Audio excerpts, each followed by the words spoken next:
మరో రెండేళ్లలో ఏపీలో సమీకరణాలు మారబోతున్నాయా?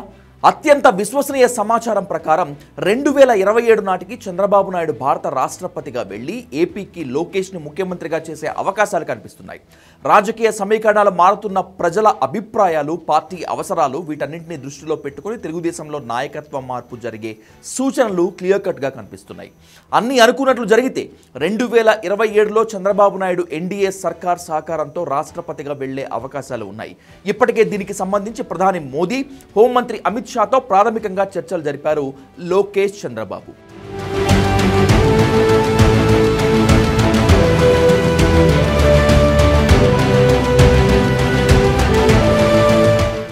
లోకేష్ కు ముఖ్యమంత్రి పదవి ఇవ్వాలని పార్టీలో ఎప్పటి నుంచో డిమాండ్ ఉంది.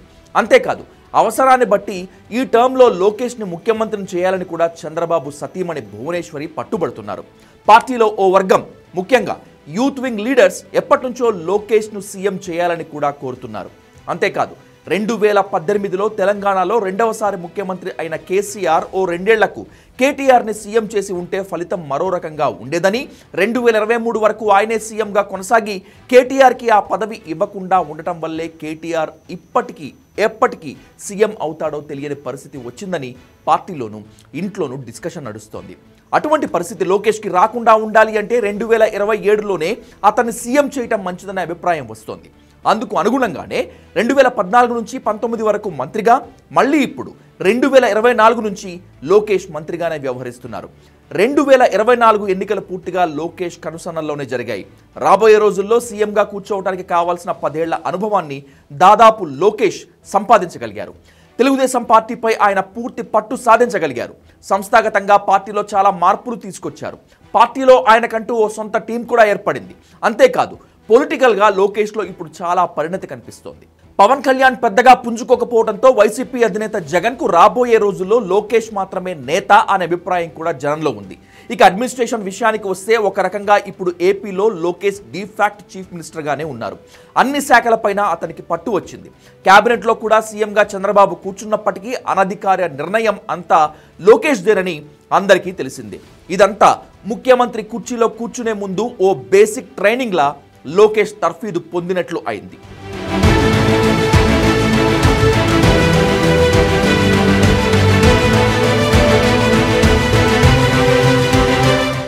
కొద్ది రోజుల క్రితం లోకేష్ ప్రధాని నరేంద్ర మోదీని 1-to-1 కలిశారు. రాష్ట్ర రాజకీయాలతో పాటు చాలా విషయాలు వాళ్ళిద్దరూ డిస్కస్ చేసుకున్నారు. పరోక్షంగా మోదీ లోకేష్కి కొన్ని సూచనలు ఇచ్చారు. ఆ తర్వాతే పార్టీలోనూ కుటుంబంలోనూ 2027 తర్వాత పరిస్థితి గురించి చర్చ మొదలైంది. 2027 జూలై 24తో ద్రౌపది ముర్ముకి రాష్ట్రపతిగా పదవీకాలం ముగుస్తుంది. అప్పటికి కేంద్రంలో ఎన్డీఏ అధికారంలో ఉంటుంది. దక్షిణాది నుంచి చంద్రబాబు నాయుడుని రాష్ట్రపతిగా ఎన్నుకుంటే ఎలా ఉంటుందో అనే చర్చ మొదలైంది. 1978లో చంద్రబాబు మొదటిసారిగా ఎమ్మెల్యేగా ఎన్నికయ్యారు. 2027 నాటికి ప్రత్యక్ష రాజకీయాల్లో 50 ఏళ్లు పూర్తవుతాయి. అంతేకాదు, ఆయనకి 77 ఏళ్లు నిండుతాయి. ప్రెసిడెంట్ ఆఫ్ ఇండియాగా ఎన్నికైతే 82 ఏళ్ల వయసు వచ్చే వరకు ఆ పదవిలో ఉండొచ్చు. ఆ వయసులో రాష్ట్రపతి పదవి అయితే ఆయనకు హుందాగా ఉంటుందని భావిస్తున్నారు అందరూ. రాష్ట్రపతిగా వెళితే ఆయనకు గౌరవప్రదమైన స్థానం దక్కినట్లు అవుతుందని కూడా పార్టీలో డిస్కషన్ నడుస్తోంది.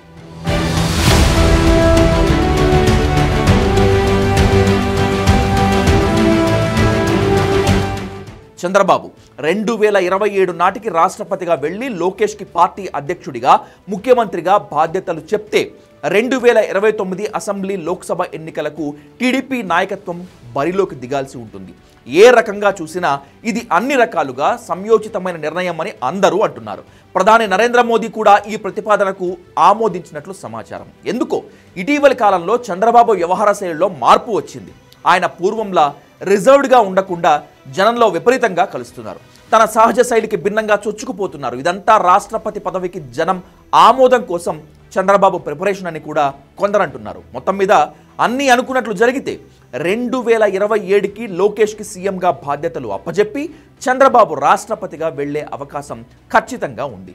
ఒకవేళ అలా కాకుండా 2029 వరకు ఆయనే సీఎంగా కుర్చీలో ఉండిపోతే, ఒకవేళ 29లో ఏపీలో అధికారం మారితే మళ్ళీ 2034 వరకు లోకేష్కి సీఎం అయ్యే ఛాన్స్ ఉండదు. ఆ తర్వాత పరిస్థితి ఎలా ఉంటుందో తెలియదు.